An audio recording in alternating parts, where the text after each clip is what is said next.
ముందుగా stove on చేసి ఒక మందపాటి బాండి పెట్టుకొని అందులో మనం తరిగి ఉంచుకున్న 1/2 కేజీ కాకరకాయ ముక్కలు వేసుకోవాలి.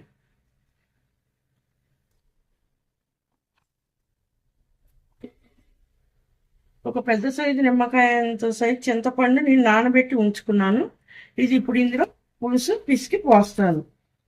ఇవి మనం నీళ్లు కాకుండా చింతపండు పులుసుతో ఉడికించుకుంటే చాలా బాగుంటుంది కూర. చాలా టేస్ట్ కూడా వస్తుంది. ఇదిగోండి ఇలాగా.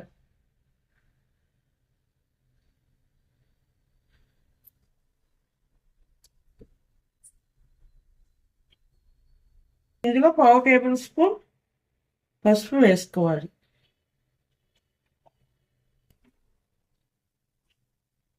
తర్వాత 1 టేబుల్ స్పూన్ ఉప్పు వేసుకోవాలి.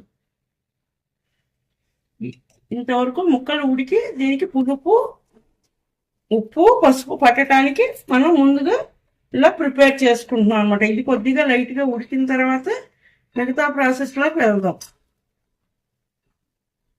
ఇది కిందకి మిరికి ఇలా కలిపేసి ఈ సిమ్లో పెట్టేసి లో టు మీడియంలో పెట్టి మూత పెట్టి చక్కగా ఉడికిపోతాయి అన్నమాట. ఉడికిన తర్వాత మళ్ళీ ప్రాసెస్లోకి వెళ్దాం ఫ్రెండ్స్. వేయించిన కాకరకాయ ముక్కలు పక్కన పెట్టుకోవాలి. తర్వాత బాండి పెట్టుకొని అందులో 4-5 టేబుల్ స్పూన్స్ ఆయిల్ వేసి పోపు మొత్తం వేసి వేగిన తర్వాత 4-5 ఎండుమిర్చి 4 పచ్చిమిర్చి ముక్కలు వేసుకొని ఇందులోనే నేను ఒక 1/2 కప్పు బెల్లం తురిమి ఇలా ముక్కలు తురుముకొని పెట్టుకున్నాను. అది యాడ్ చేసుకుంటున్నాను.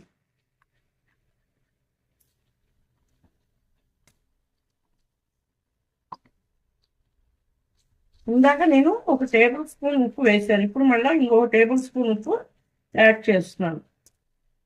మనకి ఇప్పుడు కూరకి కరెక్ట్గా సరిపోతుంది. ఇందులోనే 2 టేబుల్ స్పూన్స్ కారం కూడా వేసుకోవాలి.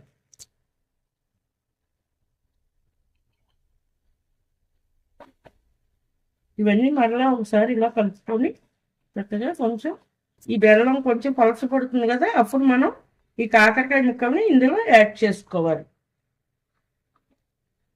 చూడండి ఇవి యాడ్ చేసుకొని అటు నుంచి తిప్పుతూ మరలా ఒకసారి కొంచెం సేపు 5 minutes వేయించుకోవాలి.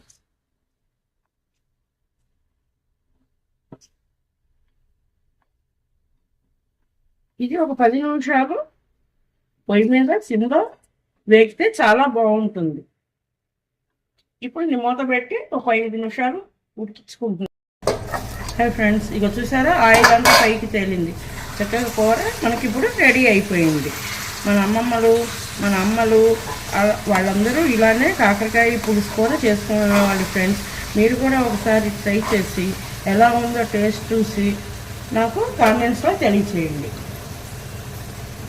లాస్ట్లో గార్నిష్ కొంచెం మనం ఫైనల్గా కొత్తిమీర కరివేపాకు యాడ్ చేసుకోవాలి.